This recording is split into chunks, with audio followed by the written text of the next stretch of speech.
Okay, so welcome to the new vlog. अहिले चाहिँ म स्कटल्यान्ड एडिनबर्गमा छु. हाम्रो यो रुट कन्फरेन्स राइजोस्फियर भन्ने कन्फरेन्स छ. हिजोबाट सुरु भएको, थर्सडेसम्म हुन्छ. अहिले बिहानको टाइम मैले 6 बजे छ. अहिले म चाहिँ यहाँ नजिकैको हाम्रो बस्ने ठाउँ नजिकैको एउटा हिलमा आएको छु. कस्तो राम्रो ठाउँ छ यार. डाँडाकाँडा नदेखेको धेरै भएको थियो इस्तोनियामा. यहाँ आएर देख्न पाइयो, एकदम मजा लागेछ. मेरो चाहिँ त्यहाँ माथि पुगेपछि यता चाहिँ एडिनबर्ग सिटी र उतानिर समुद्र चाहिँ बवाल देख्नेवाला जस्तो देख्छ जस्तो लागेको छ मलाई. Let's see. अरू केटाहरूलाई जाउँ भनेको मान्दैन, सुतिरह डाम्नाहरू. एक्लै आइदिए. हावा चलिरहेको छ मजाले. टिपिकल ब्रिटिस स्कटिस वेदर नै होला यो. एकदम हावा चल्ने, बादल लाग्ने, के पनि आकाश राम्रोसँग नदेख्ने. आधी घन्टा लाग्छ भने चाहिँ माथि पुग्न भएर पनि कति टाइम लाग्छ. त्यो हिलको नाम चाहिँ अथर्स सिट भनेर रहेछ. So let's see.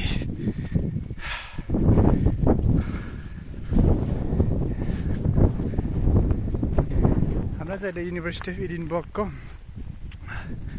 के यिनीहरूको हस्पिटालिटी कलेक्सन के समथिङ भन्ने ठाउँमा रहेको छ. महँगो छ तर एकदमै.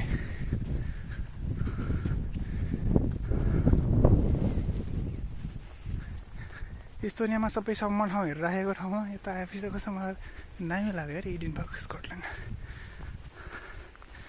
किनकि इस्तोनियाको सबभन्दा हाइएस्ट पोइन्टै 318 मिटर हो म्याक्सिमम्.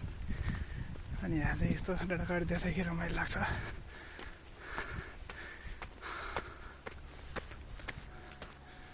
यताबाट अलिअलि देख्न थालिसकेको छ. धेरै डाँडाकाँडा रहेछ हौ. यिनीहरू जोडी के हो, टुकुर हो कि के हो. ल माथि पुगेपछि अब जोइन गर्छ है त.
उडाइदिन्छ हेर यिनीहरूले 5 किलो